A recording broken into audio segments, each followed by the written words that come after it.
六day 往日空山不干净，论文人热香，环境入心灵，不叫前台讲。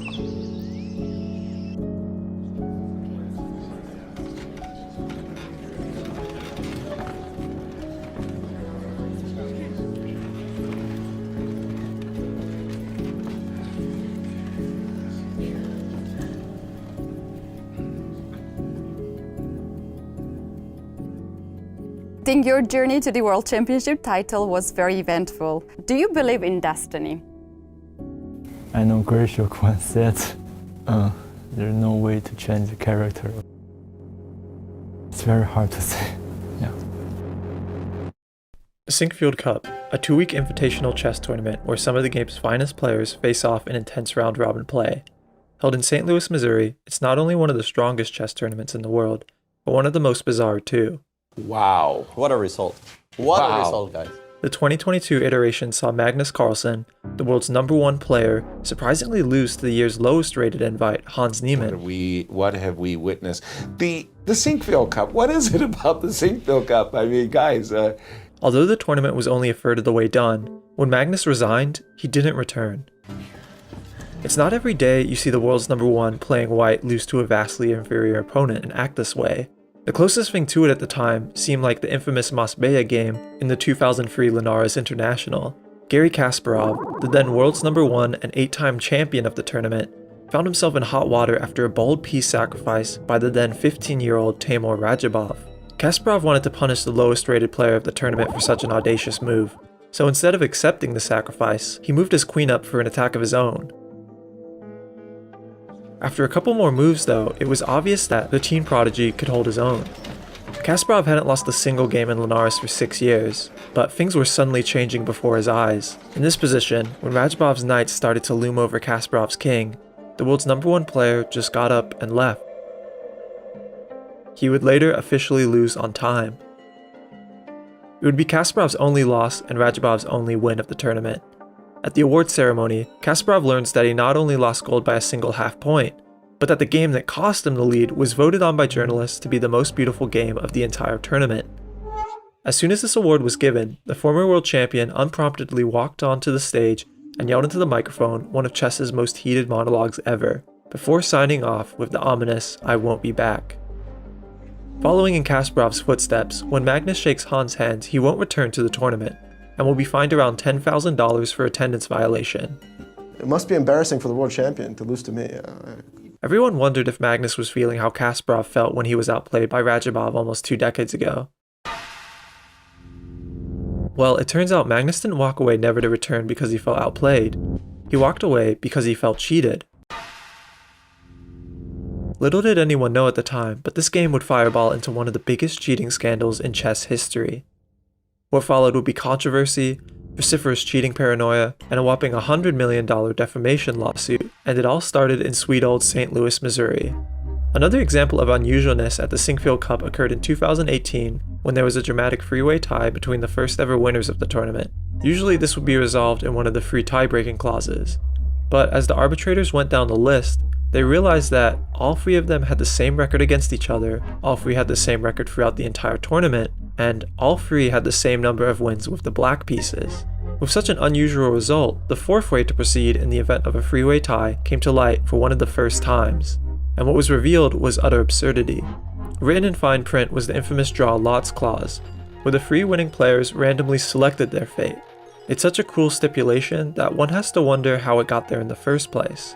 You want to pick first in such a situation because your chances of picking a winning pawn, say white pawn, there's 2 white pawns and there'll be a black pawn. So your chances of picking a good pawn are 66%. You go second, there's 1 white pawn, 1 black pawn, your chances of picking a good pawn are 50%. So the drawing of lots is actually a lot trickier. Unsurprisingly, the players spoke up, calling this bizarre tiebreak stipulation, quote, ridiculous. And so, in one of the most dissident moments in chess history, the 3 joint winners refused simply to draw lots. And this brings us to today, Sinkfield 2019. All three of last year's first place finishers are back here today as favorites, looking for a fair sole victory. But adding to the outlandish nature of the Singfield Cup, 3/4 of the way through, a relatively unknown player outside of the chess world is in first place, Ding Liren. When was the moment when you realized that you could become one of the best chess players in the world? After his round 5 victory against the Dutch #1 Anish Giri, Ding's prospects propel even further when he secures a win against the world's second best player, Fabiano Caruana. With only 2 more rounds to go, it looks like Ding is shockingly going to be that year's champion. But a familiar face in and out of the chess world isn't going down without a fight. The world's #1 player, Magnus. In the penultimate round of the tournament, Magnus beats Wesley So, the 5th highest rated chess player in history. And then in the last round, he beats the 2017 Singfield winner, MVL. What a finish we have. Really, when you talk about a photo finish, this is what it looks like in the world of chess.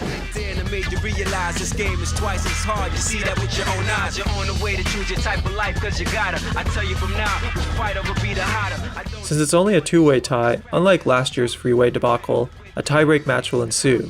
First, 2 rapid games are played, where players have 25 minutes on their clock each. Everyone is expecting Magnus to win here. He's currently winning the year's World Chess Tour by a massive 16-point margin. He's also the 4, soon-to-be 5-time world champion.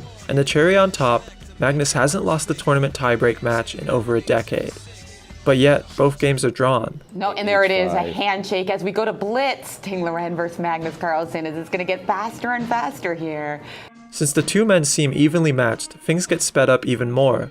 Next is 2 Blitz games, where players start out with only 5 minutes on their clock, with 3 additional seconds per move. How historic would it be if a Ding Liren were to make an upset of the world champion right here and now? Yeah, you talk about biting on granite. Yeah, well, and Rook D1, and suddenly D1. Threats are beginning to emerge on that D file. He can't figure out what to do right now. But Ding Liren also going underneath a minute. King G6. Whoa! G4. On the attack, and Magnus has to think about this. No, he trades. there's nothing to think about. He's got to take. But that. isn't H5 a mate and 2 threat? No. You got to go. Oh, trouble for Magnus. Magnus is in big trouble right now. 3 seconds for Magnus, 2 seconds. Now back to 5, and a check. Okay, now Bishop back to D4. He should not want to draw. He is torturing Magnus right now to find the right moves. Magnus down to 1. Magnus has lost on time. Magnus has lost on time. Ding Liren pushing him over. Got it. But it's good enough, and we see them starting. But the good enough move that you can play quickly and you can get in that nice flow, as now Ding Liren knows, I get a draw, I win the match. And he has done it. He's done it. He's daring Magnus now. This has no choice. And there it is. He's nervous. He's nervous. He wants to find the move that E4 pawn in the variation. Oh, he did it in a bishop different takes. way. And a bishop takes. A discovered attack against the knight to F4. Yes, knight to F4. Queen to D7. Ooh, lots of threats. Magnus in real trouble. And he's allowed this position. Guessing that he's perfectly fine, but this is lost.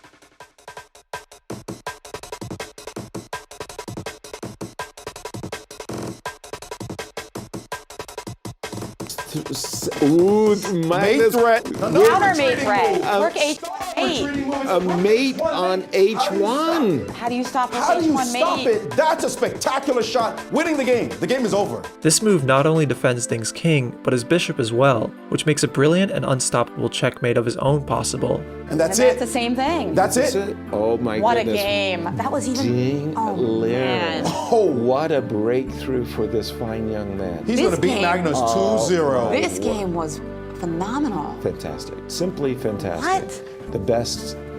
This is chess at its I can't even best. remember the first 3 games of the playoff. Wow. That's it. With a smile that applauds Ding's tenacity, Magnus resigns. 7. Spectacular. Spectacular. If I didn't have 97, then maybe I would lost.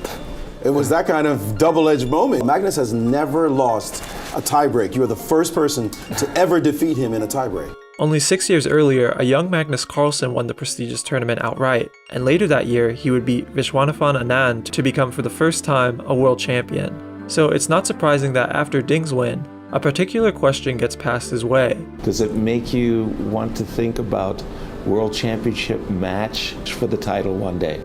Ding is too humble to answer affirmatively here, so he explains that the situation would be unlikely for him, citing numerous difficulties. But that answer doesn't stop him from getting pressed the question a second time by chess titan Maurice Ashley. Still, you must hope one day to become the world champion. Yeah. For one of the first times, Ding soft-spokenly reveals his dream to one day become chess world champion.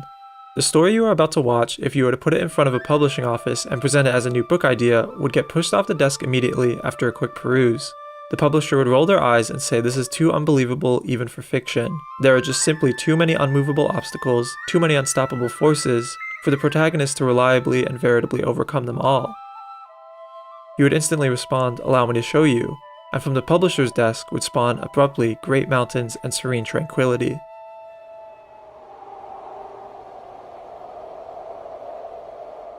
China didn't always used to be able to call itself a chess powerhouse. In fact, its relatively recent dominance wasn't supposed to happen at all. Modern chess as we know it formed in Europe around the 15th century, but its ancestor appeared almost a millennium earlier. In India, a game called chaturanga was being played where distinct attacking pieces all engaged in battle with one another to capture the other's king. It was as simple as it was complex, poetic as it was addicting. When the Silk Road started to take form, merchants and wanderers couldn't let go of the board and its pieces, so the game traveled abroad. Soon, many versions of chaturanga started to pop up around Eurasia. Each version picked up subtle differences that reflected societal tendencies. So when the European version chess arrived in China during the late 19th century, it was obviously going to be viewed as a strange game. Why had the elephants transformed into bishops, and the advisors into an all-powerful queen? In China, their version of chaturanga didn't have these changes. Instead, they added the novel cannon piece, the warlike contraption the country invented in the 13th century, and the central river, which hindered certain pieces from crossing into enemy territory. Also, why were the Europeans placing pieces inside the squares and not on the intersections that form them? This placement breaks the tradition of the oldest popular board game still played today, Weiqi, or as it's known in English, Go. And so, chess was seen as too strange to seriously pick up and play. But still, some people were willing to give the game a shot, like Jie Xiaoshun, taking advantage of the similarities of Zhangqi and chess. He was a quick learner, and when the fourth world champion Alexander Alekhine visited the country in 1993, Jie Xiaoshun drew the Russian chess powerhouse in Shanghai. With this legendary draw, chess slowly started to gain traction in the country. 3 decades later, in 1962, the Chess Association of China was born. But unlike most other countries' chess associations, this one wasn't its own separate entity, but rather a subdivision of the Zhangqi Association. 4 years later, chess would be banned outright, as the Chinese Cultural Revolution was on its way. Started by Mao Zedong in 1966, its aim was to preserve traditional Chinese society and eliminate any capitalist or foreign elements. Chess was one of these elements targeted. For almost a decade, chess books were burned, boards were broken, and players were prosecuted. This is ending number 1. Ding was never supposed to play chess, as chess in China was on the verge of extinction. But here's the paradoxical thing about banning something. It tends to have the opposite wanted effect. Why was this 8x8 checkered board with pieces so similar to Zhangqi banned? A lot of people were eager to find out. In the same year Mao Zedong died and the Cultural Revolution abruptly ended, China, for the very first time, competed in its first international chess event, showcasing that after its ban, chess not only survived, but it flourished. 3 years later, China competed in its very first chess Olympiad. Along with 65 other nations, the budding Chinese team headed down to Buenos Aires, Argentina to compete with the best. Without a single grandmaster on the 6-man team, nobody seriously expected the country to put up a fight. But then the Chinese team beat Iceland in the opening round. It was enough for Dutch grandmaster Jan Donner to make a questionable statement. If you're unaware, Jan is not immortalized for his brilliant chess, but rather his crass choice of words that always end up being wrong. In round 8, China and the Netherlands are set to play one another. Jan, the 3-time Dutch champion, sits down to play Louis Wenjie, a mere 2200 rated player. After 15 opening moves each, this position is reached. Louis is playing white, and it's his move. He ponders for some time, and then slingshots the proverbial stone fearlessly towards the chess Goliath's forehead. The unforgettable move, Queen G6 check. Jan, surprised, simply takes the helpless queen. The Grandmaster no doubt didn't expect much, but he wasn't prepared for play this bad. But then Louis plays his next move, and then the next, making Jan's king feel unexpectedly claustrophobic. The Dutch Grandmaster is starting to sweat as the crowd grows around their board. Jan makes 2 more moves in retaliation, but it doesn't stop the inevitable from coming. That free queen on move 16 was a rose that came with deadly thorns. On the right move of 20, Jan horrifically accepts his futile fate and resigns, as if he keeps playing, Louis will simply checkmate him on move 22. This loss stripped the Netherlands of their supposed easy win, and Jan Donner was sent home medalless with his own question rattling inside his aching forehead. 8 years later, in 1986, the Chinese Chess Association broke away from the Jiangqi Association to officially become its own entity. Members, officials, and players all met in Beijing to come up with a plan to transform China into one of the leading chess nations. The result was the famously ambitious, borderline pugnacious 4-step strategy. It was a lofty yet simple idea. If the top talent could be good enough to compete and win on the world stage, it would inspire others in China to give the sport a chance. The first step was to win the Women's World Chess Championship. You play for your life. Meet Che Jun, a fiery competitor who was determined to be the best of the best and become world champion one day. It wasn't going to be easy because the Soviet Union had all but dominated the women's title for the past 4 decades. But 5 years after the 4-step strategy's creation, the 21-year-old brought the Soviets' legacy crumbling down, beating the 5-time world champion Maya Chibradanidze 4-2. And I was so lucky I was there, these kind of things. As you can imagine, overnight, much like Bobby Fischer, Che Jun became a household name, and chess in China skyrocketed. So when Ding Wenjun and Ye Xiaoping have their only child Ding Liren, they decide that this new game would be a worthwhile activity for him to learn. Little did they know this decision would change their lives forever. At the age of 4, Ding Liren would become part of his hometown's chess scene by joining the Chess Cities Association. And what's your first memory about chess? Soon, every weekend and Wednesday night, Ding would be dropped off at the training hub and spend long hours on the top floor devoted to learning the ins and outs of the game. He recalls watching the day turn to night through the open windows, and hearing the sounds of his father's motorbike coming to pick him up after a long day. These were happy, formative times for the young Ding, and soon he would blossom into quite the promising teenage talent. By this point, Ding has already competed well in many international tournaments, but perhaps his most formative happened right along the coast he grew up on. In the bustling county of Jinghua, 12 of the country's finest chess players get ready to start an intense and exhaustive 11-day chess circuit to determine who is China's national champion. Being the second lowest rated player out of the dozen, a slender 16-year-old Ding barely made the cut. In fact, many of the more experienced young adults wondered what he was doing here. Not only was his age discrepancy awkward, but his title discrepancy was too. Ding was one of the only people in the field not to have the official title of Grandmaster. Up to this point, the country has had only 29 Grandmasters in its history, and over a third of them were now looking at this teenage boy who had somehow sneaked his way into the national championship. To skew the odds even further out of Ding's favor, out of these 10 Grandmasters, 3 were in a league all of their own. In 1914, Tsar Nicholas II paid the best chess players in the world handsomely to travel over to St. Petersburg to play in one of the most high-caliber chess tournaments the world had ever seen. Not only was the world champion Emanuel Lasker present, but 2 future world champions as well, Jose Capablanca and Alexander Alekhine. The dominant trio respectively placed in the top 3, and along with Siegbert Tarrasch and Frank Marshall, who rounded out the top 5, Nicholas II held a banquet in their honor, and declared these 5 men to be Grandmasters of chess. This moniker would withstand the test of time, and the 5 would be immortalized as the first ever to occupy the title of chess's best. As time went on, FIDE, the International Chess Federation, officially adopted the title in 1950, but they weren't exactly sure how to give the title out, because who exactly was a Grandmaster? At first, a committee was selected to award the title, but it became clear early on that without a formal guideline in place, political views would quickly get in the way. So FIDE revised this method and came up with actual criteria 3 years later. But it was conspicuously rushed and flawed, so 4 years later FIDE decided to drop this criteria for new criteria. 8 years later, this new criteria was called into question by many Grandmasters who thought it was now too easy to gain the title. So new criteria replaced the replaced criteria. If you think that sounds silly, then you're not alone. Physics professor Arpid Elo agreed. Elo thought that the criteria would only tackle half of the problem. Every master at some point can have a lucky tournament, so players should also be able to mathematically prove themselves as one of chess' best too. In 1970, the Elo system was born. It's characterized by 2 achievements. 1, it's able to theoretically estimate how well any given player can perform, and 2, it's able to rank those players systematically based on those estimates. Still used today in chess, it became so popular for its simplicity and effectiveness that many other sports, including esports, use it today. Let's say you're a chess player looking to get into the competitive side of the sport. Once you figure out your high school chess club, as entertaining as it is, isn't going to cut it competitively, you decide to sign up for your FIDE ID and participate in rated tournaments. After playing in enough of these, as long as they meet certain thresholds, you'll soon be awarded your very own ELO. For new rated players, this is somewhere around 1200 to 1400. These points are yours and yours alone. Nobody can take them away from you. You can keep them forever and go home to the grave as John Doe 1257 if you truly wish. But being the competitive player you are, you want to raise your ELO.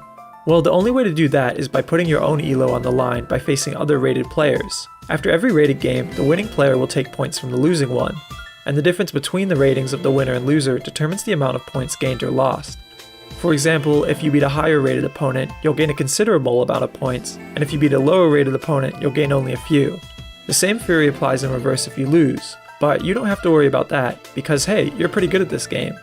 Soon, you're beating average state club players, then you're beating strong club players, and oh hey, you made it to 2000 ELO, the expert class. It's slow going through here, but after a year or two you start to pass certain thresholds that give you prestigious chess titles which will stick to your name like glue. At 2200, you become a candidate master, at 2300 you become a FIDE master, and at 2400, along with other requirements, you become an international master. And oh hey look, you're about to pass 16-year-old Ding. Hey Ding. Now we're getting somewhere. Once you pass 2500, along with other requirements called norms, where you perform exceptionally well at tournaments with multiple grandmasters in attendance, FIDE will officially recognize you as a grandmaster. Ah, it's been a long ride. Time to enjoy the view after that arduous but worthwhile journey. Oh, wait, what's going on? It looks like you're not the only one to get here. In fact, multiple thousands of people have been awarded the title of grandmaster this way. So, what went wrong? Did ELO fail? Well, not quite. In fact, chess still uses this system today. It just turns out that 2500 may have been a bit of an underestimate on the skill ceiling of chess. This was hinted at in the first couple installations of the FIDE Top 100 rating list, when American Bobby Fischer swiftly climbed higher than anyone thought initially possible. For years, he would be the only player in the mythical 2700 ELO range. It was the precursor for a new type of player, one that could consistently beat grandmasters with ease, and show that they were in a category all to themselves. This player is the 2700, the Super Grandmaster. Out of the thousands of grandmasters of chess, so far less than 150 of them have ever dipped their toes into the top echelon of 2700. These are the best of the best, and in the 2009 Chinese Championship, there were mind-boggling 3 Super Grandmasters. The fact that a non-grandmaster was facing off against 3 super grandmasters felt like the biggest competitive discrepancy imaginable. Statistically, Ding was going to get crushed, but as the saying goes, the young are often underestimated. His first opponent is the super grandmaster Bu Xiangqi, and all he can manage to get against Ding is a draw. 2 more draws and 2 wins later, Ding will play his second super grandmaster, Ni Hua, the 3-time national champion, currently looking to four-peat the title. Ni Hua was one of the world's best, and he was no doubt eyeing Ding as a straightforward win. But he wasn't the only confident player hunched over the board. In his early games, Ding is known for his tactical fighting style, setting up calculated defense that will later reveal itself as overwhelming offense. For example, early into the game, a well-trodden path has come into fruition. According to chess databases, over 1,000 top-level games have resulted in this position. The vast majority of these games conclude with white moving their queen to d2, protecting the hanging pawn and setting up an attack with pawn to f4. Instead of playing this natural move, however, Ding played rook to b3, practically a novelty in this position. At first, this move looks like a questionable defense tactic, as the rook's role has all but been reduced to defending a single pawn. But in reality, it cunningly sets up future offensive tactics. Whenever Ding pushes his defended pawn up, his rook has the capability to swing over to the king side to perform a deadly attack. A couple moves later, Ding, at the expense of opening his own king up, mounted a fearless charge against his opponent's king by playing h4. Ni Hua realizes the danger of this advancing pawn, so he has no choice but to block it with h5. But it's too late. Ding manages to continue the attack with his beautifully set up rook on the 3rd rank. This is one of the most daring ways to play chess, and he was doing it against the super grandmaster. Ni Hua tried to disrupt the attack as much as possible, but Ding was unfazed. The teen even sacrificed his rook to place his bishop on a monstrous square, f6, which effectively restricts Ni Hua's king from ever moving again. Nihua feels the walls closing in and gives his king an extra square to breathe. Ding marches his G and H pawns forward to retaliate. Nihua realizes he needs his bishop back to defend. And then, in this position, Ding played what is effectively the final nail in the coffin, the brilliant h7 check, sacrificing a passed pawn. Nihua can't take with the king because of an obvious checkmate, so he takes with the bishop instead. But what Nihua didn't realize immediately is that taking with the bishop still leads to checkmate, thanks to Ding's next move, rook to h4. In this position, Nihua saw the writing on the wall and had no choice but to resign. The 16-year-old had just taken out the country's free-time national champion, not due to any blunders or lucky opportunities, but by his own authentic and innovative playstyle. When Ding meets his third Super Grandmaster, Wang Hao, he's unafraid to sacrifice his rook again for a more tactical position. 24 moves later, Wang Hao is also forced to resign.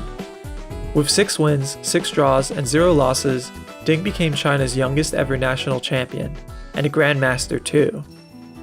Across the globe, fellow Grandmaster Davorin Kolyasevich heard news of this young prodigy's accomplishments and decided to do some digging, and what he found astounded him. With supercomputer analysis, the Grandmaster verified that Ding's performance in the national championship was a monstrous 2800 elo. This teenager was finding ideas and tactics that even the most experienced Super Grandmasters were prone to miss, and yet almost no one knew his name. Who was this diamond in the rough playing at a game-breaking level of chess? In 2010, the new Grandmaster completed his final year of high school and quickly surpassed the 2600 rating. In 2011, Ding decided to take a year off to pursue chess and see what being a full-time player would look like. Ding wins the Chinese national tournament once again undefeated and breaks into the 2650 elo rating, enough to make him for the first time a top 100 player. In 2012, he finishes his off year by becoming the three-time Chinese national champion, yet decided that something was missing from his life. And so he enrolled in Peking University, one of the most prestigious in China, to get his law degree. For the next 5 years, keep in mind that Ding is completing one of the hardest degrees in one of the hardest Chinese higher educational institutions, while simultaneously pursuing chess. Into his first year of law school, Ding, as GM Kolyasevich predicted 3 years earlier, breaks into the 2700 club to become a Super Grandmaster. With this new status, China's prospects of completing the third step of their 4-step strategy seem their best yet. Formed in 1924, the Chess Olympiad is a biannual tournament organized by FIDE, where 5-man teams from hundreds of countries face off against one another to solidify their country as one of the best in the world. It's very similar to an actual Olympic event, where at the end are bronze, silver, and gold medals for countries to receive. In 2006, China got their closest yet, receiving a tantalizingly historic silver medal after being edged out by Armenia. Since then, the team has not won a single medal, but perhaps Ding was the last piece of the puzzle they needed to come back and score gold. In 2014, Ding became the highest rated Chinese chess player at 2742 elo. He joins Team China on board 2. Alongside him are other strong national champions, such as the team captain Wang Yue, the oldest and most experienced member, who in 2010 was the first Chinese player to break into the FIDE top 10. Then there's the familiar Nihua, the three-time national champion before Ding. Rounding out the players is China's newest national champion, Yu Yangyi, and their reserve 5th player, the child prodigy Wei Yi, currently the youngest grandmaster in the entire world at 14 years of age. If there was ever a year to win gold, it was now. With their iconic stripy uniforms, China opened strong by beating Guatemala, Albania, and the chess powerhouse Hungary. It's enough to hover around the gold mark. They hold their own against the dominant Russia and the Netherlands by bringing both matches to a draw. But it's enough for Azerbaijan to slightly take the lead. China scores wins against Egypt and Serbia, and in round 8 they strike versus Azerbaijan. China had a clear game plan. Wang Yue took no chances on board 1, played an exchange Slav with white. Mamedyarov equalised easily, but a draw was the predictable result. Ding proved to be very well prepared against Radyabov's advanced Caro. The Azeri got no advantage from the opening. 2 games left and the situation was balanced. Yu Yangyi looked better against Safali. Nihua was worst against Gusenov. Nihua defended well. Gusenov miscalculated, and the Chinese player even succeeded in winning. The Chinese couldn't believe their luck. By beating Azerbaijan, Team China breaks into the sole lead by a single point. But it's not over yet. 5 countries trail close behind in joint second. On the women's side, China's team loses a late key match to Russia, and the team gets second as a result. But that's okay, because yesterday is already passed, so you cannot do anything, so just see forward. For our men's team, they are doing quite well. China and France led. Ding Liren against Etienne Bacrot was a wild game. Bacrot played a Benoni, sacrificed in exchange. Ding broke through the middle with a centre pawn. All eyes were on this board. Bacrot had to give up more material. China won the match. After a draw with chess powerhouse Ukraine and a win against France, the team is its closest ever to winning open gold. All they need to do now is win or even draw their last match versus Poland to mathematically secure this monumental feat. History was in their grasp. They just had to bring it home. Board 4 was the first game to conclude. Nihua held a slight advantage against GM Bartel, but the position soon turned into an equal endgame and a draw ensued. Board 1 was the second to conclude. Wang Yue fell behind in the opening, but did his best to keep the position solid against Grandmaster Wojciech. It was enough for a draw. Now only 2 more boards remain. On board 2, Ding Liren is facing Grandmaster Gajewski, and under a serious amount of pressure, Ding decides to sacrifice his rook for a bishop. Later on, he will be able to equalize the material, and the position goes into an endgame that seems to be almost symmetrical. A draw here would lay China's fate to Yu Yangyi, so Ding looks to win, and after a while Ding finds the quietly surgical move queen to c7. Black suddenly has no way to stop the pawn advance. Gajewski tries to counterplay this passed pawn, but all efforts are futile. Ding's hand starts to shake as he plays his final moves. He knows what he is about to accomplish. Over 8 years ago, Team China got painstakingly close to gold. Nihua and Wang Yue, players who were part of the 2006 team who just missed out on gold, couldn't hold it in. When Ding wins, not only is the match secured, but the entire tournament too. It was a long and arduous journey, but China, for the first time ever, are Open Olympiad champions. The next 3 years for Ding are filled with esteemed chess tournaments, impressive placings, and a breakthrough into the top 10 player mark, all while completing his law degree. In 2017, Ding graduates from Peking University, and it's like the training weights came off. Now Ding was ready to show the chess world what he was truly capable of. The previous record for the longest undefeated streak in classical chess at the top level of play was 95 games set by world champion Mikhail Tal between the years 1973 and 1974. Tal's record sat peacefully dormant for multiple decades. Halley's Comet even came and went. But now, over 40 years later, Ding was slowly inching closer and closer. Playing in some of the hardest tournaments in the world, like the FIDE World Cup and the Candidates Tournament, soon he was up to 50 games undefeated, then 60, 70. More than 80 games without a loss. Do you ever think about that during your game? Yeah, sometimes, but during game I won't think about this. At 95 games, Ding even holds off Anish Giri, the last person who beat him over a year ago, to tie Tal's undefeated streak. And he doesn't stop there. 5 games later, Ding does something for the first time in the game's top level history, and successfully plays 100 games undefeated in a row. The average score of all of Ding's opponents during the streak was 2,697 ELO, just 3 points shy of Super Grandmaster status. The tenacity of such a feat is astounding. On game 101, Ding poetically loses to MVL. It's his first time losing in over 15 months, and will be his first and only classical loss of 2018. After this 100-game streak, and to pass into one of the final frontiers of classical chess, ELO 2800, there was no denying that Ding Liren was one of the best chess players the world had ever seen.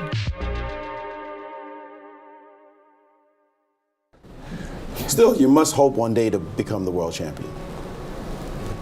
Yeah.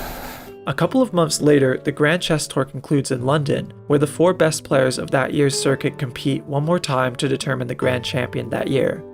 And do I even have to tell you who wins at this point? Ding has always been a fierce competitor, but after beating the current world champion Magnus Carlsen to take home the Sinquefield Cup, of course he subsequently won the entire Grand Chess Tour outright. A chess player's prospects have never looked so high. Ding was on top of the world. All eyes were on him. And then, all at once, in one swift and numbing knockout blow, Ding disappears completely.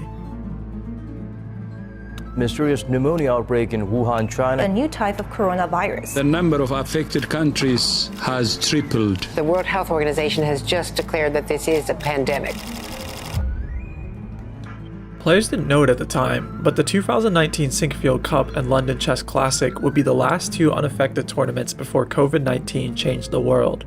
While almost everyone was subject to some form of lockdown during the pandemic, the severity and duration of said lockdown differed from country to country. China, where the outbreak occurred, had one of the most long-lasting and strict lockdown regulations in the world. As a result, when in-person tournaments start to pop back up years later in 2021, Ding will miss an inordinate amount of them, as China wouldn't lax its lockdown regulations until well into 2022. This fact has heavy World Championship implications. The path to the World Championship title in chess is a little unusual compared to other popular sports. First, it begins with the biannual 8-player candidates tournament, essentially chess's version of playoffs. The candidates takes the best of the best and pits them together in double round-robin play to determine one sole winner. In any other sport, this winner would be crowned the new world champion. But that doesn't happen in chess. Instead, the candidate simply gives the first place finisher the right to challenge the current world champion. Since Magnus Carlsen won the candidates tournament and subsequently the world championship match in 2013, the greatest of all time has reigned champion for an entire decade, beating challenger after challenger. So once in-person tournaments are back into the equation, all top players are eyeing a spot for the 2022 candidates to potentially be the next one to challenge Magnus for his crown. One spot will always be reserved for the runner-up of last year's World Championship match. In that case, it's Jan Nepomniachtchi, who won the previous candidates tournament, but failed to take down the Goliath Magnus. The next spot is a wild card, which FIDE, the organizer of the World Championship match, gets to choose. They award it to Timur Radjabov, the player who beat Garry Kasparov when he was only 15. Timur withdrew from the previous candidates due to the pandemic. After asking FIDE to postpone the tournament and getting rejected, he just dropped out. It turned out to be the safe move, as the tournament was a colossal mess. Halfway through, FIDE had no choice but to postpone the tournament, as Russia, the host country that year, banned all international flights. Players had to hurry back to their home countries immediately. Some didn't even make it out on time and had to travel to neighboring countries that did allow commercial travel. Once Timur learned of this mess, he threatened to consult a lawyer, as his prediction that the tournament would not be able to run safely was vindicated. Under a significant amount of pressure, FIDE controversially offered him the wildcard spot. The next two finishers would be the winner and runner-up of the 2021 Chess World Cup, one of the hardest knockout bracket-style tournaments in the world. Ding has made it to the past two candidates tournaments this way, being runner-up in the 2017 and 19 Chess World Cup. But today, due to the coronavirus precautions being especially strict in Ding's home country of China, he could not obtain a visa in time to exit the country and participate. Instead, it would be Jan-Krzysztof Duda, the #1 player from Poland, and Sergei Karyakin, the winner of the 2015 candidates tournament, who got first and second respectively. 3 months later, the next two spots are awarded to the winner and runner-up of the FIDE Grand Swiss. And this is the second controversial decision by FIDE this year, as to offer up 2 spots to this tournament instead of 1, like in previous years, meant getting rid of one of the most widely used candidate qualifiers ever, the rating spot. Although it takes on many different forms throughout the years, the sentiment is the same. The person with the highest rating, as long as they remain active, is worthy of a candidate spot. But now, for the first time since the title split, none of the 8 spots will be given to the player with the highest rating. Instead, the runner-up of the Grand Swiss will make it. Once again, due to travel restrictions, Ding will not be able to compete in the Grand Swiss. Instead, it will be France's Alireza Firouzja, the youngest person to break 2800 ELO, and the US's Fabiano Caruana, the winner of the 2018 candidates. At this point, there are only 2 spots left for this year's championship cycle, and they're both handed out at the same event, the FIDE Grand Prix. Because of his high rating, Ding was even the #1 seed. But once again, Ding couldn't obtain his visa for the first leg of the Prix, and then again during the second. At this point, mathematically, Ding was out of the running, and so Hikaru Nakamura, the 5-time US champion, and Richard Rapport, the #1 player in Hungary, would claim the last candidate spots. The selection was final. Ding, who in the May 2022 rating list was the highest rated player right behind the world champion Magnus Carlsen, would not even get to compete for a chance to face him, due to factors outside of his control. It almost seemed a crime that Ding wouldn't get to participate, but the odds weren't in Ding's favor. The rating clause was gone, and the wild card was hurriedly given away. The story was supposed to end there, but in a shocking turn of events, it turns out the story was just getting started.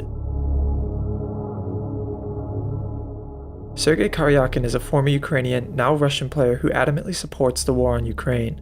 Following the February 2022 invasion of Ukraine, which caused the death of over 10,000 civilians, Sergei expressed how Russia had a quote sacred duty to occupy the land.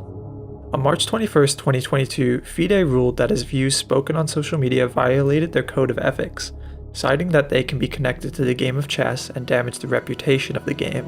A 6-month ban in any FIDE-ran tournaments ensued, and that encompassed the 2022 candidates. And that means, miraculously, there's one spot up for grabs. And diving deep into the rules and regulations, it's revealed that the new 8th player will be the highest rated not already in the candidates. And just like that, the rating clause is miraculously revived. But like the rating clauses in the past, it comes with a stipulation. And this one all but breaks Ding's chances. The player who qualifies for the open candidate spot is not only the player who has the highest rating, but who also has played 30 rated games from the start of June 2021 to the end of April 2022. Due to travel restrictions, Ding has only managed to play 4 rated games in this time span, and the deadline for reaching these 30 games was just a month away.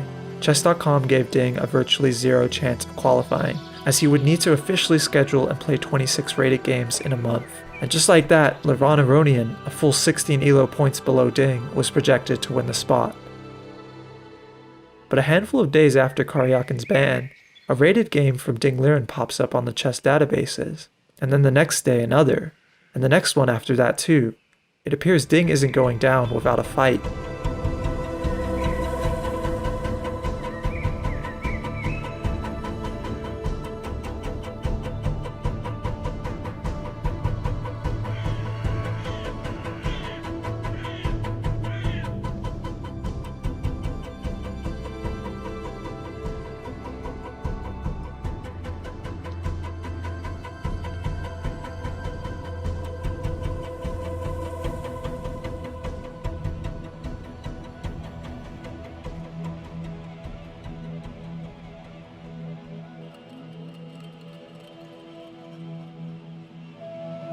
Between March 27th and April 24th, 2022, Ding unnervingly achieved 28 rated games. And just like that, Ding was in the candidates tournament. But the first Chinese player ever to qualify for the candidates still had a long way to go. At the candidates, first is the only place that matters.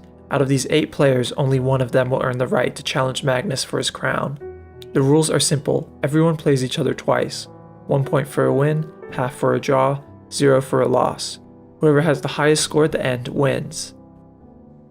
Things go off to a rocky start when Ding loses his first round to Jan Nepomniachtchi, the winner of the previous candidates. For you, how was your mindset after this loss? Couple of defeat, I was very upset and also missed several chances in the next couple of rounds. After this loss, what will ensue next is 7 draws in a row for Ding. While a draw still gains Ding points, it's not what he wants. When Ding made it to the candidates tournament for the first time in 2017, he actually was the only player there to go undefeated, drawing 13 times and winning once. It only placed him 4th, however, highlighting how in the candidates you need to go for wins. In round 9, Ding Liren picks up his first win, defeating Judo with the white pieces. If you look across the games and looked at his advantages, I don't remember him being in trouble since then, but I do remember him on the edge of a win, and now he finally gets his first one. Round 10, Ding picks up his second win against Report with the black pieces. Because he had to give every ounce of energy, but this time Ding Liren does in fact win, the score sheets are signed. Round 11, Ding picks up his 3rd win against Fabiano Caruana, the 2018 candidates winner. I was expecting him to make a push. People were saying he would be in last place, and that I think actually motivated him, and look at him go now. It's a long shot, but Ding's not out just yet. There's a sliver of hope that he can catch up with Jan Nepomniachtchi, the last candidates winner, who's currently in first with a 1.5 point lead. With only a handful of rounds to go, Ding is counted out by Hikaru Nakamura. I mean, let's be honest, Ding is not going to win the last 3 games, I don't think, so it's just, yeah, it's what it is. Ding was determined to prove the timeless saying right, it's not over until it's over. Entering round 12, Ding Liren had won his 3 previous games and had advanced to clear second place. The Ding hype train was real. and it wasn't too hard for believers to see him continuing his winning ways, though Hikaru Nakamura had some early doubts about his game against Timur Radjabov. I actually, the more I looked, especially the more I think I'd rather be black than white here, because he bishop b7, rook c8, and rook e8, and I mean, black has very obvious ideas, and white, I mean, for white, you need like so many moves. Hikaru's analysis proved correct. After being surprised by the unusual but effective knight to a6, Ding tried to press for an advantage, avoiding drawish lines and castling, and accepting significant risk to do so. Radjabov found multiple subtle but effective moves to increase the pressure. After Ding played the weakening pawn move, f3, Radjabov targeted the extremely soft e3 pawn and broke through just a few moves later with the brilliant rook takes e3. And what else is a very powerful force is rook takes e3, which is on the board. No hesitation. Ding declined the rook sacrifice and tried to fight on a pawn down, but his king was too weak and his pieces too scattered. He was forced to resign just 5 moves later. This dramatic result positioned Ding and Hikaru in shared second place. After a draw in round 13, it's confirmed Ding can't get first anymore at the candidates. Jan has, just like at the last candidate, secured first with a round to spare. Ding's final match is against Hikaru Nakamura. While first is already secured, second depends entirely on this match. Hikaru has a half-point lead over Ding, so he just needs to draw the match to secure second. I mean, let's be honest, Ding is not going to win the last 3 games, I don't think. Ding needed a win to pass Hikaru, who would otherwise be uncatchable, holding on to the second place spot. Out of the opening, Hikaru looked to have no issues when he predicted a draw in 30 minutes. With rooks still on the board, Ding found the creative rook d to c1, keeping play alive and starting to needle Hikaru's queenside. Hikaru defended accurately, holding the balance, but the decisions became steadily more difficult, and finally, needing to find another exchange of rooks with 35 rook to d8, Hikaru slipped, and Ding's pieces began to take over the board. Putting the rook to d8, offering a rook exchange, Hikaru plays bishop d8, and the computer is not happy. Ding found the precise finish with 43 bishop to e7. Hikaru fought on for another 15 moves, but with his pawns falling and Ding's pieces running wild, he was forced to resign. When you take into perspective the fact that Ding was playing 8 of the current best chess players in the world, securing second place among them is a monumental achievement, and a performance to be proud of. But unfortunately, second in the candidates excruciatingly means you got the closest you possibly could to playing in the World Championship match without actually playing in it. One of the greatest chess players in the mid-20th century was Paul Caresse, but you've probably never heard that name before. Nicknamed the Eternal Second, one of the best chess players ever never played in a World Championship match. Caresse would be involved in 4 candidates tournaments, and in every single one of them he placed second. On the flip side, it's dangerously possible that Magnus could have been the next Caresse. Going into the last round in his first candidates tournament in 2013, he was tied with Vladimir Kramnik, the 14th world champion. Due to a controversial tie-breaking mechanic, since Magnus had won and subsequently lost more games than Kramnik, Magnus would win in the event of a tie. Magnus had white going into the final round, while Kramnik had black. This should be a relatively easy finish for Magnus. But then, slowly but surely, his opponent outplayed him in the middle game, and then saw his opportunity to transform the endgame into a win. Unbelievably, Svidler had beaten the favorite Magnus in the last round of the tournament. Kramnik goes over to Magnus's board and sees the result. As long as the former world champion draws, he will become the challenger and Magnus will get second. Unlike Ding, this openly devastates him. But his mood lifts when he notices Kramnik is faltering as well. Due to a lucky break, Kramnik actually loses his last game too, and Magnus wins on tiebreak. I think this cannot possibly go wrong for amateurs. Yeah. It says 1-0 here. And Magnus wins on tiebreak alone. This is the start of Magnus's dominance over the World Championship over the next decade, and it all started in part because Magnus got, quote, lucky, and changed from second to first in the candidates right when the final game of the tournament, which was completely out of his control, concluded. While unlikely, it's not out of the question to speculate that if Magnus got second all those years ago, He may have never won a world championship, and instead let that first second get into his head as he started down the same obscure road as Paul Keres, who is dubbed the greatest chess player who never competed in a world championship match. But this is pure speculation. Let's go back to the facts. Ding got second that day in Madrid, Spain. Close, but not close enough. And it is he, not Magnus, who is staring Paul Keres in the face. In fact, Keres' friend, Wojciechowski, said that he failed to become the world champion because he lacked a, quote, killer instinct. Yes, he loves chess, but being a human being is his first consideration. This is reminiscent of Ding himself. Even with second in the candidates, Ding keeps his head up high. Are you happy with your overall performance? Yes, it's quite a good result. Ding will unfortunately get COVID right after the candidates, and so is stuck quarantining in Spain. Ding has ample time to think about his future chess career, and what he decides is that maybe it's time to give it all up. Ding reflects fondly on his career, all the ups and downs, and believes this is a high note to end on. Ding decides when he gets back to China he won't sign up for a single tournament the rest of the year, just to see what it's like. He's excited to try something new. A new beginning, a happy ending to this story. Was there any moment during your chess career when you thought about giving up chess? Yeah, there are some times, but but things went differently, the other direction.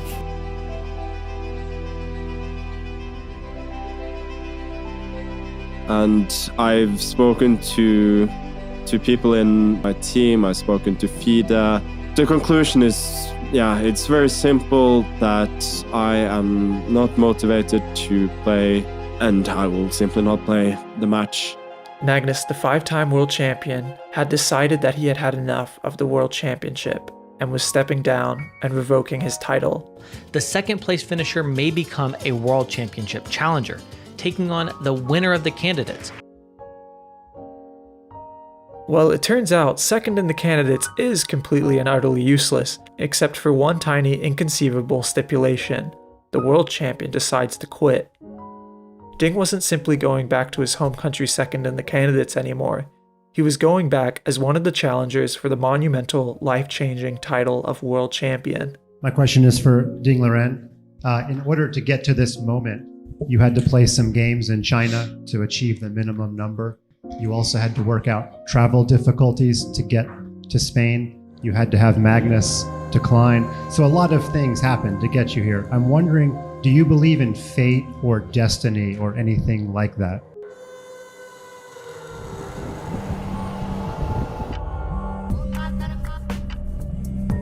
Ding's popularity has risen exponentially since Magnus gave up his spot, and all the attention has been visibly nerve-wracking for a more reserved Ding. Rook b3 in the air, and that's it. A huge result for Pragnananda as Ding Liren resigns. You know, I'm amazed that Ding didn't just play knight c3 and carry on with his wonderful initiative. So it was a curious game, I have to say. He won't need it. Ding Liren has resigned. Oh. Big win for Richard Report there. Ding realized he needed help desperately. Although he was above 2800 ELO, his play in the tournament was analyzed to be only in the 2600 ELO range, nowhere near what it would take to defeat Jan. Since the start of his candidates win half a year earlier, Jan had a whole team of super grandmasters helping him. Ding has been preparing largely on his own. With the World Championship match less than 4 months away now, Ding realized a support system needed to be made, and it needed to be made now. Ding's mind swirls and blurs. He hastily looks around the field to see if there's anyone who can help him prepare, but all of the players seem so intimidating in their own manner. Eventually, he approached the only opponent who beat him at the tournament, who also knew what it was like to be in last year's candidates, the equally soft-spoken Super GM Richard Report. Report, 13th in the world, is more than willing to help, and a team is formed from that day on.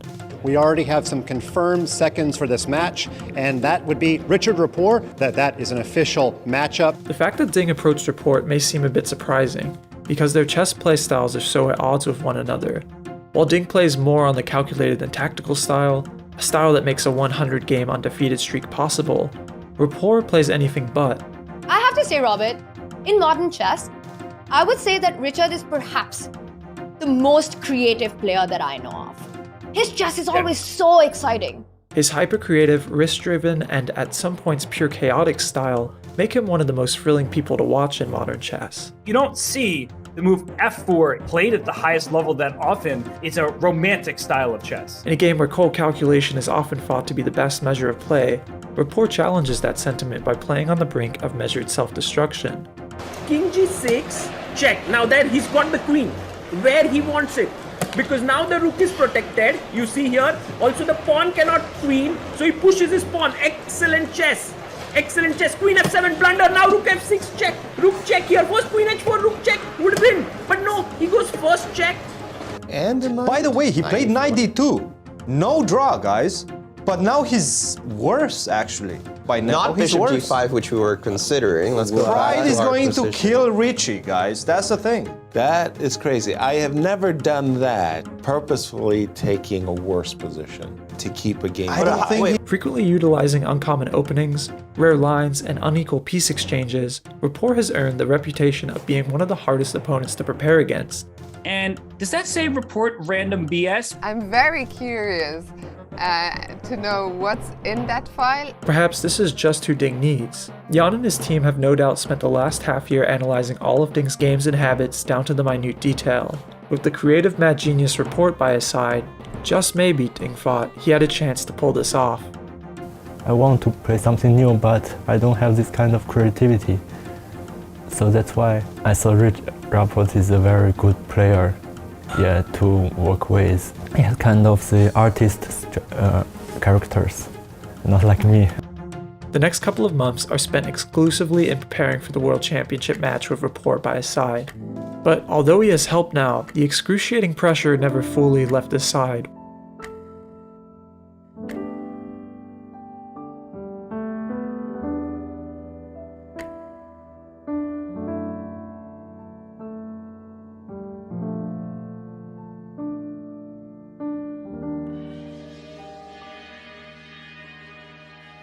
The question on everyone's mind was, could Ding quell his nerves and play serious chess today? Because if he couldn't, there was no way he stood a chance against the mighty Jan. The match format is a best of 14 with rapid tiebreaks added if necessary. At stake are $2 million and chess immortality. Ding spends a considerable time away from the board tucked away in the player's private room, almost as if he's unable to face the board. When a move comes to his head, he will walk out, play it, and come right back in. He even sinks deep into his hoodie for a moment, a scene that will go viral in the chess world, with the caption Ding chilling. But it was clear Ding was anything but calm, hiding from the board and the cameras and the world. The first game will end in a tie, and the players shuffle over to the post-game press conference. What is your overall feeling after the game?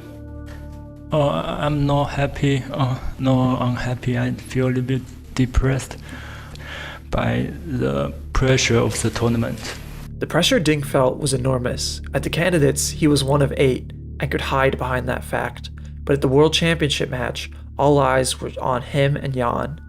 While Ding was tense, Jan, a man who had been here 2 years ago, was poised. When Ding won the 2009 Chinese Chess Championship, the same year an exhibition match was played between Russia and China. What resulted was Ding and Jan facing off for the first time. Jan beat Ding 4-0. So even when, in Game 2, Ding opens with a 4-move combination never seen before according to databases comprised of over 10 million games, instead of being caught off guard like the rest of the world, Jan simply smiles and plays calmly while Ding retreats into the private room. With the added context given from last game's press conference, the chief arbiter, Nebulsa Baralik, went to see if anything was wrong. While Ding responded that he was okay, on the board he was anything but. The advantage was slowly going Jan's way Game 2, and then he hammered out the final nail in the coffin, e5, the best move in the position, trapping Ding's rook. No, he has no idea what to do. Ding knows it's done and resigns. This is the man who didn't lose 100 games in a row, and now, only on Game 2 in the World Championship, Ding was trailing behind. I cannot understand what was happening. I missed nearly everything in the game. To make matters worse, while there was a Russian translator for Jan, Journalist who wants to give the question in Russian, we can translate that. FIDE had not fought to get a Chinese translator for Ding. And so Ding had to struggle through English to answer a myriad of questions ranging from his mental health to what it was like to lose his first World Championship game. It was clear from the start Ding needed a support system. Ding's mother flies up from China, along with Chijun, the same fiery 21-year-old who took down the Soviet Union to become China's first women's world champion in 1991. It turns out there was someone who knew exactly what it was like to be in Ding's position, who felt the weight of China's overbearing grasp on its athletes. As early as Game 5, Chejun was down in her World Championship match against Maya. She knows how devastating the feeling is, but she also knows how paradoxically freeing it can be too. After Game 2, she sits down with Ding. This loss on Game 2 is exactly what you need. What you have feared most, losing in the World Championship match, has happened. The shackles have fallen.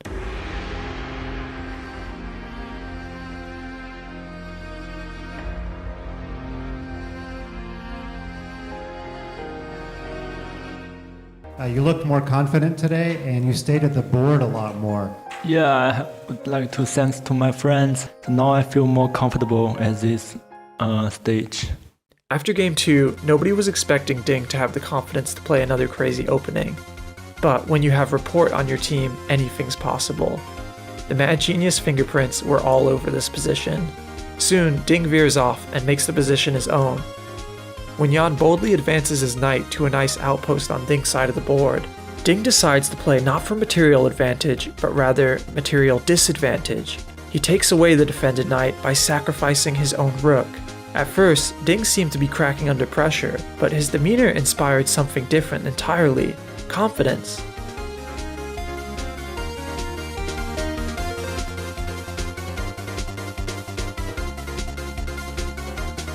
It turns out this sacrifice was one of the most brilliant moves in the entire game. Jan is now up a rook, but at what cost, as his own rook is going to be trapped defending against a passed pawn of Ding's.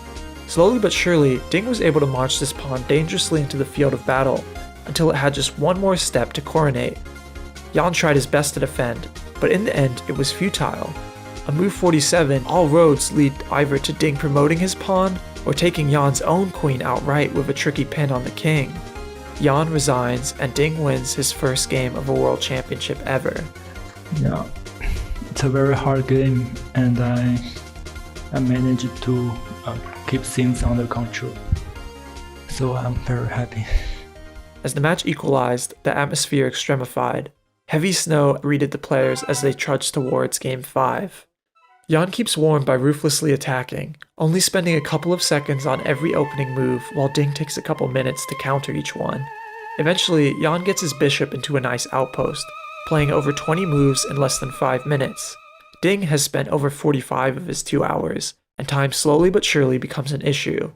Jan opens up his queen and Ding counters with his own queen, but Jan surgically is able to remove it to the outer edges of the board, while putting his own queen on a monstrous, almost cancerous square as it attacks Ding's entire army all at once. Ding now has only 20 minutes to figure out how to get rid of this raging Lady Macbeth out of the center. Doesn't look that lost to me at first, but now that I noticed the threat of g5. While Ding focuses on the queen, Jan marches his kingside pawns up the board, even borderline taunting Ding by lining all 3 of them up in a row. It doesn't matter that they're left undefended, the infiltration is coming. Ding looks over his castle's walls and realizes there's only blind hope at this point. Well, it's no longer the moment of truth. I mean, whatever Ding plays, it's all over. The bar is completely... The kingside pawns desperately needed to be dealt with sooner. He spends a few moves fruitlessly retaliating against Jan's wooden soldier's siege, but knows deep down it's too late. On move 48, after 4 hours of grueling battle, Ding resigns. It was a masterpiece, to be honest. So, yeah, it's a very good game played by him. After the press conference, a video of Ding walking out with his mother goes viral. While Ding's mood is no doubt dampened after the loss, his mother's is as solid as steel. She doesn't care that her son just lost the game in the all-too-important World Championship match. To her, she's just happy that she gets to watch her son play and cheer him on in the next game. With the pressure coming from virtually all directions, spectators know one direction it's not. Ding is not alone. He has his mother, who, no matter win or loss, is going to be proud of her son regardless. In such a high-profile match, recent history shows us that players usually stick to what they know. In 2016, when Sergei challenged Magnus for the crown, He opened with the Roy Lopez all but one time with white. In 2018, when Fabiano Caruana challenged Magnus, he opened with the Sicilian every single time with white. In 2021, when Jan played Magnus, he opened with the Roy Lopez the first 4 times he had white. It's just a safe strategy to stick with what you know. But then there's Ding Liren. To recap, the first time Ding had white, he played an opening that had never been seen before in elite level chess, and therefore doesn't even have a name. The second time he played in English, refusing the popular central opening moves of d4 and e4, and now, to start off game 6, his third game of white, he plays a London, which has never been seen before in a World Championship chess match. Oh no, oh no, oh no, the London. Ding invites the unknown, and it's what makes this one of the most exciting World Championships in history. Ding looks better off in the opening, and then pushes his advantage well into the middle game. Jan retorts and gets a passed pawn for his troubles. It reaches a position where Ding needs to be careful, and he spends 20 minutes deep in thought, and then he plays the unassuming pawn to d5. Likewise, and okay, d5 played by Ding? At first glance, the live supercomputers give this move a question mark, which in chess notation is a move which makes one's position worse. But after more calculation, the computer decides to mysteriously retort this decision. What was going on? Why did Ding spend almost half an hour calculating this seemingly random pawn move? And why was the supercomputer, known for its brute processing power, faltering to analyze it correctly? Jan, equally as confused by this pawn move, ignores it and pushes his own passed pawn to the second rank, threatening coronation in the near future. No, a2, a2, of course he goes a2. It's complicated, Anish. It is a little bit complicated, but... I do feel Ding maybe could have found a cleaner way to do this. This feels messy now, at least with the black pawn on a2. The computer lights up. Ding is 100% winning this game. Anish Giri, a top 10 player in the entire world, with a peak live rating surpassing 2800, is incapable of seeing why though. But can you blame him? What is this pawn doing? On d5, what has it changed? What? Yeah, wait. What's going on here? So confusing. Some checkmate. He sees it. He sees it. You know. This is the remarkable part. He sees it. You think so? He looks like he's very excited. Yeah. He's excited. He sees probably something pretty even. At this point, Ding's hand is shaking as he slivers his queen to Jan's side of the board. Look, he sees it. You see, he's going for it. What is it that he's going for? What is the finisher after king h7, knight g6, rook g8? What is the finishing touch? He is a genius, Ding, so he's gonna show us something clever. He is, and it's his moment to shine. You see it? Wait, he's closed a mating net, Anish. The king, oh wow, okay, we have to show this. I think he wants to sacrifice his queen, and d5 does contribute here, so, okay, there's a discovered check. We were assuming king h7, let's bring up the analysis board while Jan returns, and now knight g6, we were saying rook g8, but Anish, queen f7, and I'm gonna take this and checkmate you. Oh! Look at this. See, I'm not. This is not my strength. Checkmates. I'm gonna start. I'm bad at checkmates. Oh, this is beautiful. Wow. And so this weird. is why the d5 push contributes. You cover the e6 square, cover the escape square. He saw this. What was it? 5-6 moves in advance. Ding had calculated one of the most brilliant and complex queen sacrifices in the game's history, and the fact that Ding was able to see it multiple moves in advance and move the d-pawn accordingly before the computer could even consider it a worthy move was poetic. What a moment this is about to be. We're about to see one of the most beautiful finishes to a World Championship game. I think in history, Anish. But it's every day. I mean, the guys, they're just like the final positions are so beautiful every time. It's just incredible. It's disturbing how beautiful the stuff is. Just for a sliver of a glimpse, human creativity and ingenuity triumphed over cold and undefeated electrical calculation. It was a move Louis, the player of the immortal game of 1978, would be proud of. Just as his unforgettable game had equalized his team's score in the Olympiad, Ding had just equalized his own in the World Championship. Going into the halfway point, Ding was still in this. Why do you think there are more decisive games in this match than World Championship matches in the past? What about you, Ding? I guess the reason is maybe we are not that professional than Magnus. You're very honest. We appreciate that. Started, and Jan goes with 1e4. Okay, Ding's turn. Will we see a surprise from Ding? I don't think so. We might, but I don't think it will be on the move for one. Approach right before the start, and he goes with the French. Wow. Oh Unbelievable. That is huge. By move 1, Ding surprises everyone yet again. By not moving his e-pawn up 2 squares to match Jan's, and instead choosing only 1, Ding invites the French opening, one that's never played by top-level computers because it's considered to be too slow. But while it's rejected by the computer level, sometimes at the human level, it's just right to catch your opponent off guard. Soon, both players have only 15 minutes to go with 12 more moves to make before extra time is allotted. While Ding takes over the center with many attacking ideas available to him, Jan on the other hand doesn't have a single attacking initiative. Rook takes h7 is a paper tiger that will leave white worse. He won. In fact, I mean, if white's not careful, white could lose this in like 3 moves. All Ding has to do is calculate the right attack and the game is most likely his. 10 moves, 10 minutes.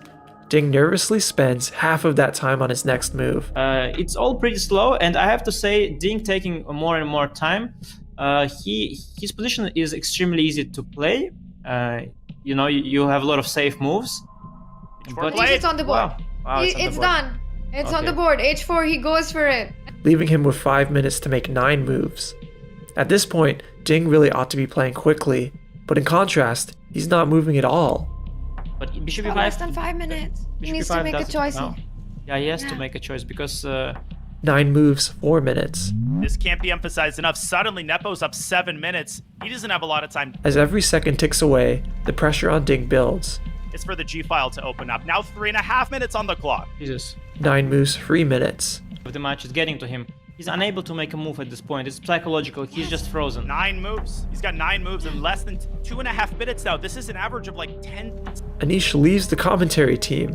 As a top player himself, he knows what's likely going on. Yeah, we're not even anywhere close to Astana, but I can't handle the pressure as Anish has left the chat and the screen. He can't take it. Ding needs. He's frozen. He's literally frozen right now.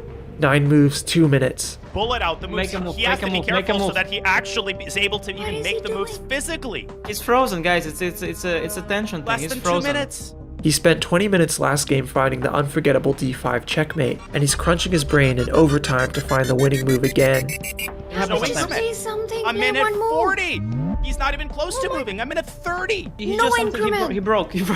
9 moves, 1 single minute. He's under a minute. Why is he? What is he doing? He's under a minute. What He's is he thinking. doing? There's no increment. Just collapsed. No just way. Gosh. Just He's got 50 seconds on the clock. He's gonna. And he's finally gonna move. Oh my! No, he didn't make it. He didn't. He reached out, Daniel, and finally we got a move. seconds. He goes rook d2. With only 45 seconds left on his clock, Ding finally makes a move, and it's not a good one. When Jan eventually retaliates, Ding is forced to take 2 seconds to make his next move, and it's even worse. Ding is gonna play instantly here, and Ding is blundering. Rook to d3 back. Of course. Chess enthusiasts all around the world were pulling their hair out. They just witnessed something rarely seen in chess, a complete and utter mental collapse. Ding plays his 35th move in a single second, but it's all over at this point. Jan took advantage of 2 back-to-back dubious moves to find a winning push. In chess, that's all it takes. Ding had the game in the palm of his hands, but suddenly it flew away just like that. This looks like game over. 6 seconds. And But that's it. makes This a is move. insane. I mean, King G7, all he had to do was keep the tension for a couple more moves. He handled the most difficult part of the game so well, and then froze when hard work was over. Can you give us an idea what happened at that moment? Yeah, in the previous move, when he played rook c4, suddenly I realized maybe I was slightly worse after that. Then I cannot go rook d3, he can take on c5, and then he had rook c8 check. So I just couldn't find the right continuation during the game. By the halfway point of game 8, it's clear Ding is winning. Jan should counter here by keeping his queen as a solid defensive piece, but instead he mind-bendingly saunters it into Ding's territory, leaving his rook completely undefended. Jan is. Oh, does he sacrifice the rook?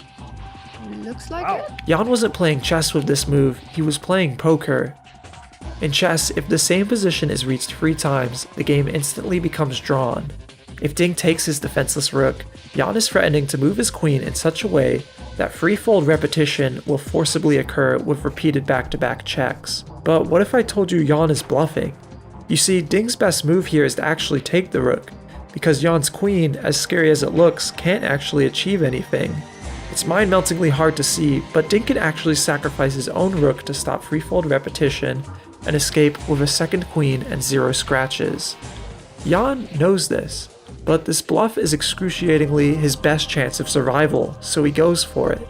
Down to less than half an hour on his clock, Ding decides to take around 2 minutes to calculate the threat of perpetual check, and then he simply gives up calculating anymore. Instead of keeping on the pressure, Ding defends against Jan's harmless queen. But it's so easy to buy into it, by the way. It is so easy to buy into that. Take this pawn on g5, but he's back in the game. Jan, by playing poker instead of chess, survives by the skin of his teeth. And there's a draw agreed, fair result, but whew, what a match we have. Obviously, you were considered to take the rook on d8, but then in the end you decided not to. Can you please tell us what was the reason why you decided so? Ding no doubt knew this would be the very first question of the press conference, but afterwards he gets one he couldn't fathom. Mike Klein with Chess.com. My question is for Grandmaster Ding Liren. Some people online have found games played on Lichess that match very closely with some games played here. What is your reaction to this rumor? I don't know which game you refer. Commentary Insights, previous games have always been compared to Masters databases. It's how we know Ding used Report's 2013 opening in Game 4. Game 8 showed no match, but one spectator went further and checked more obscure databases, like Two Strangers Just Playing a Friendly Game of Chess Online database. Turns out LeChess.com's base had a game that matched the first several moves of Game 8.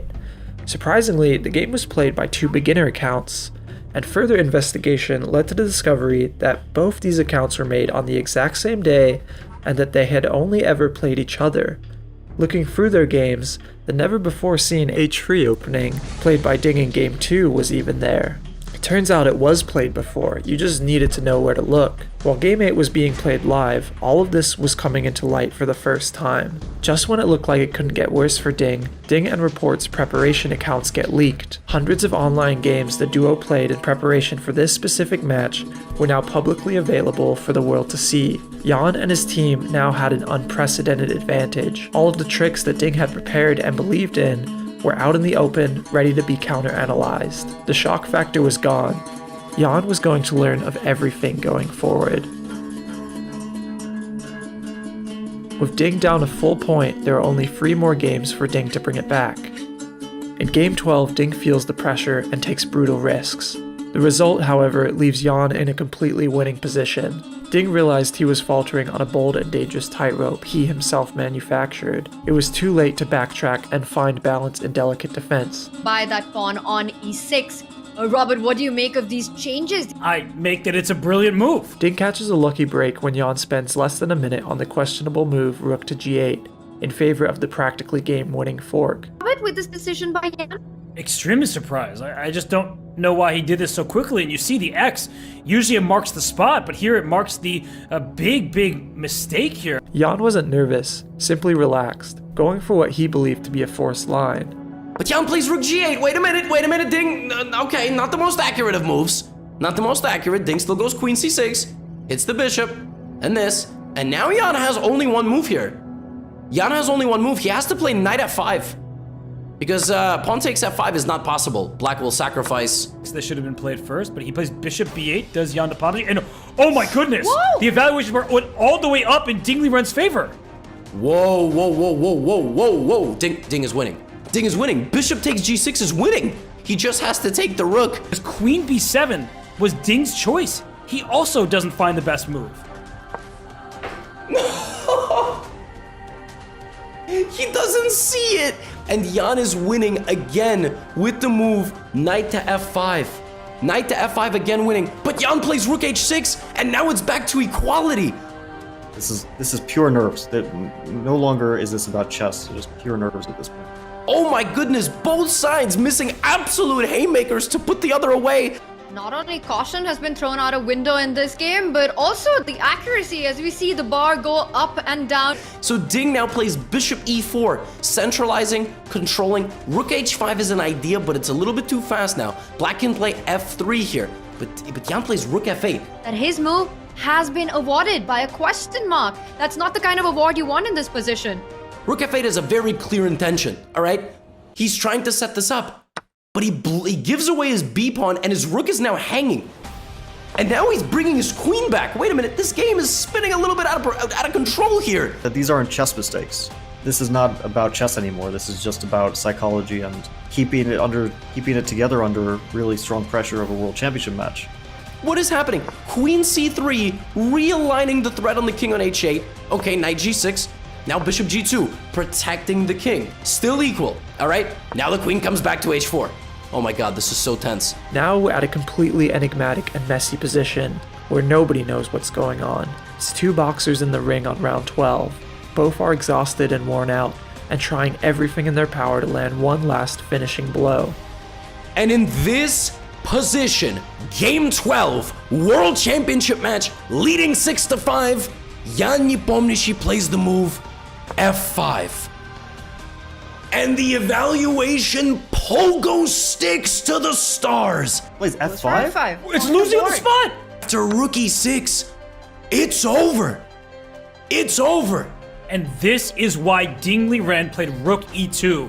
That was a really subtle idea. It was just defending, of course, a pawn that was under attack, but he made it so Jan could not successfully play this active move f5. So I think that Ding Liren deserves a ton of credit. Jan's created problems for himself as well, and now the game's just over. There's no way to save this king. Unbelievably, in the third to last game, Ding stands tall and equalizes the match for the third time.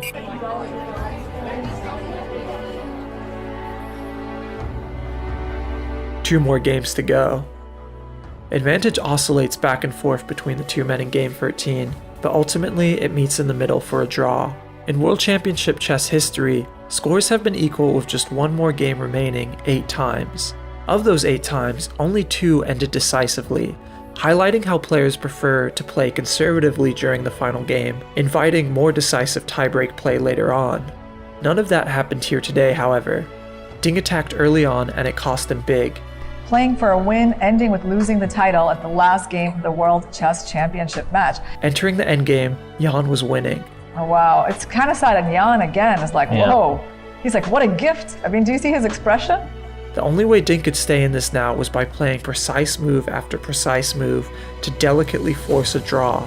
After many nail-biting, inducing moves later, Ding had just enough to fend off Jan.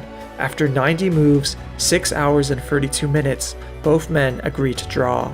And just like that, one of the most exciting World Championship matches is somehow going to rapid tiebreaks. After the press conference, Ding's head is swirling. He can't think properly. A bold charge almost cost him the entire tournament.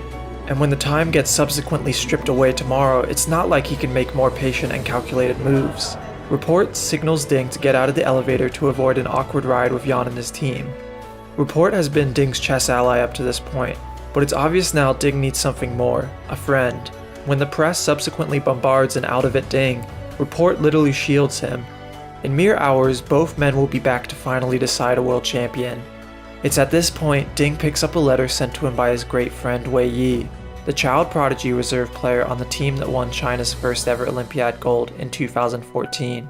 Wei Yi has blossomed into a promising player himself, becoming the youngest ever Super Grandmaster, and the three-time Chinese national champion just like Ding himself. And that's the clincher! That's the clincher! The two have become great friends and have always helped each other out in their own tournament play. Today is no exception. Ding reads Wei Yi's letter.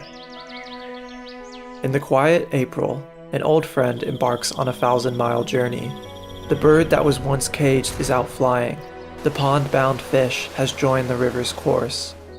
Though the hometown is far behind, why worry when we are in spirit together?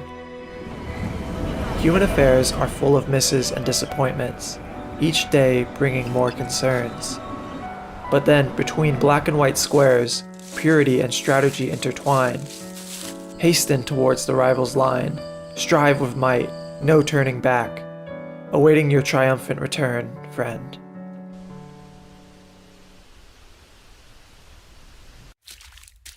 Ding sits down and cries. It's been an emotional roller coaster to get here, and it all ends tomorrow, when 4 rapid back-to-back tiebreak games will decide everything.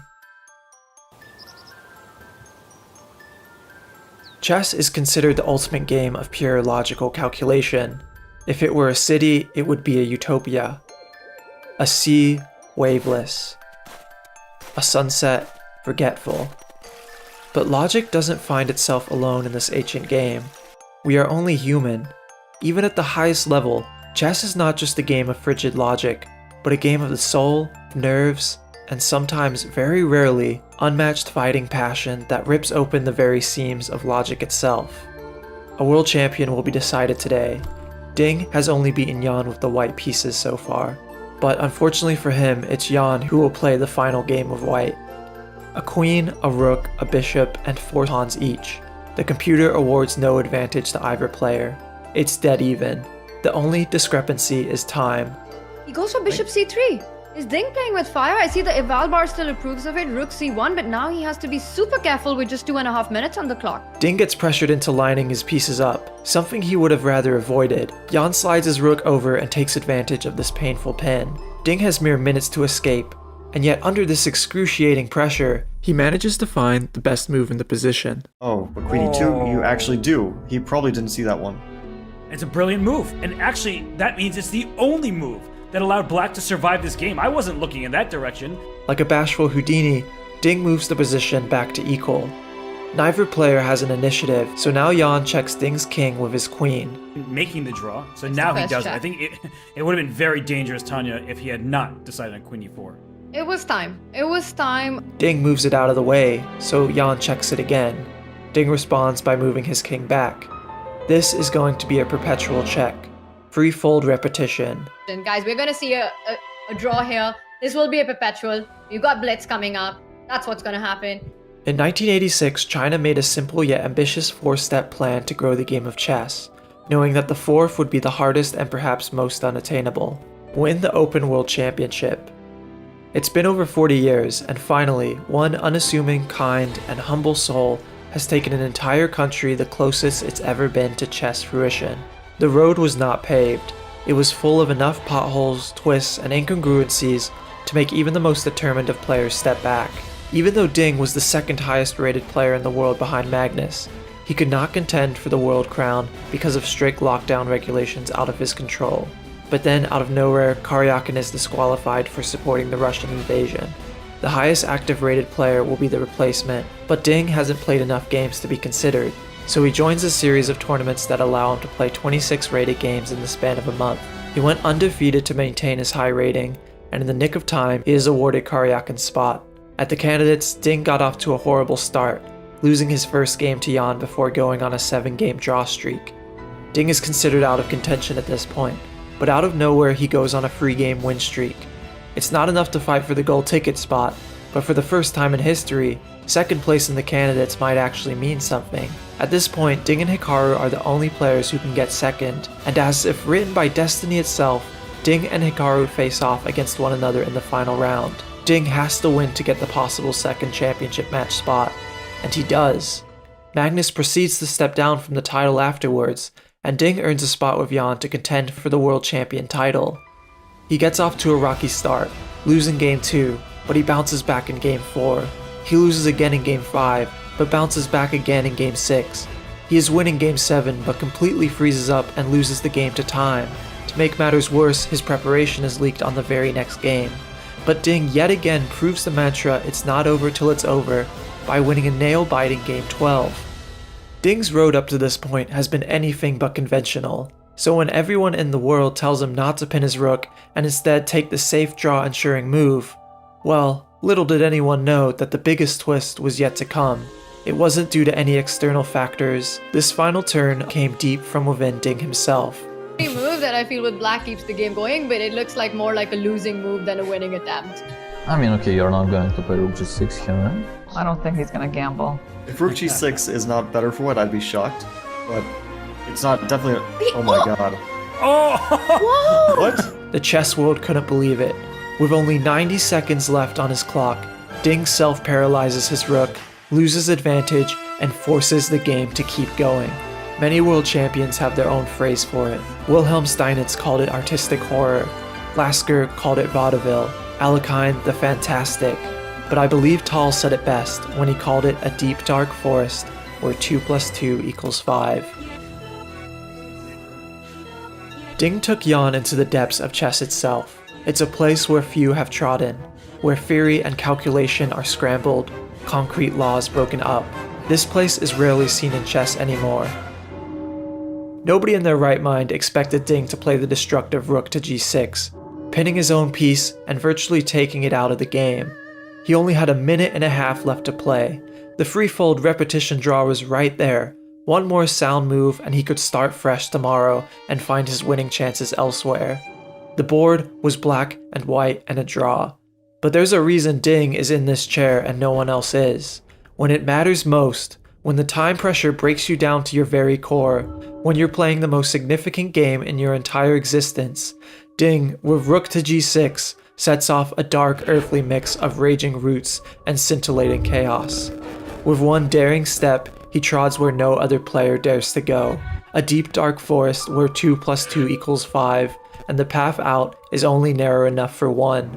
The board is no longer black and white, it never was, and the outcome of the most important game lurks somewhere in the gray misty matter of untold future.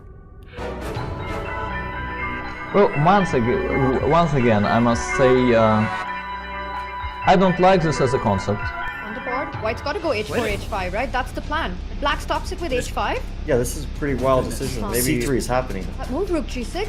Avi, we were thinking that's not even a possibility. It actually looks like a brilliant decision, but I'm in absolute shock that Ding actually I like decided this to continue because the if queen game c4, with there's just rook a minute on the c6 now. The clock. queen and rook along the 6th rank helps to push Black the is pawn. just pushing. Well, like, what does the h5 matter? Because you don't Trying get to make checked. a You just draw, try to right? like hold it move by move. Yeah, queen e4, queen c4, and it's not an immediate draw, but you're saying black cannot easily progress. So Jan may be fighting back in this game just when it looked like Ding Liren will be crowned world champion. Look at the eval bar. It's going near level. This could be dangerous for Ding. If he's all in for the win, he could find himself under pressure. He could find himself under pressure. At the press conferences, very often you mentioned about your friends. Well, my friend said to think the things from the positive side. Yeah, it's quite a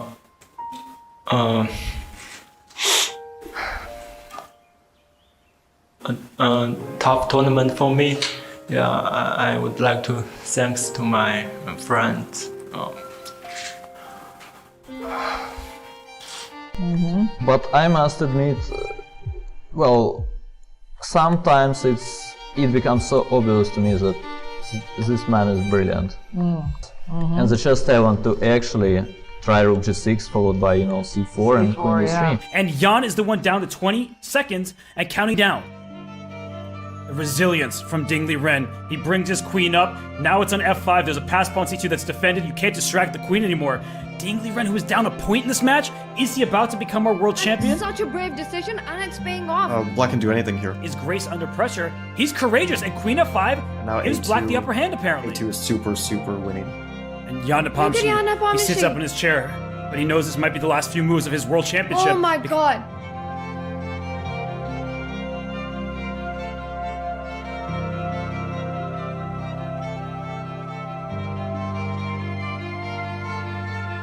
It's over! Ding Liren is the world chess champion!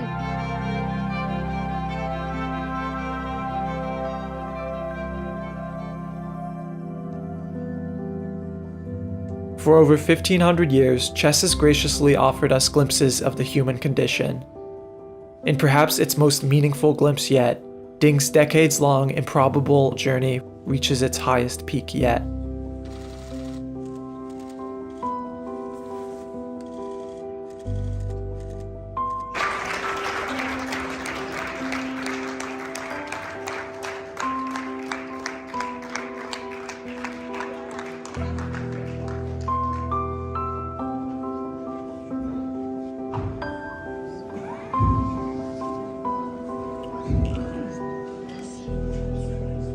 It's quite a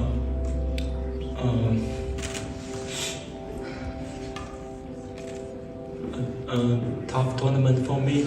Yeah, I would like to thanks to my friends.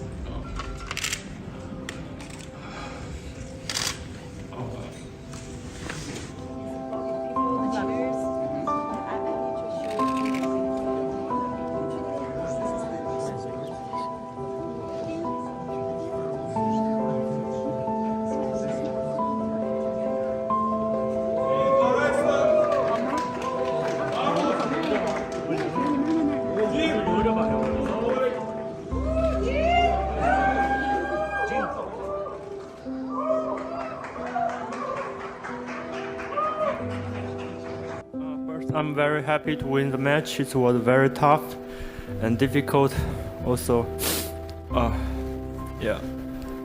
I would like to thank to the FIGHT, to Kazakhstan Chess Association, also the sponsor, the company, and also I want to thanks to Ian, my opponent Ian.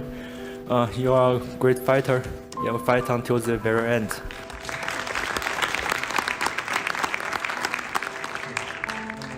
Thank you, and hope everybody had a good evening. Thank you. Thank you so much. We're very grateful for your impressive speech, and again, our congratulations. We wish you all the best and more victories in the future. All of us want to know what was the thoughts in your head at that moment. What was your feeling? But things went differently, the other direction. You know, the life is so strange. There are two different ways, and in the end,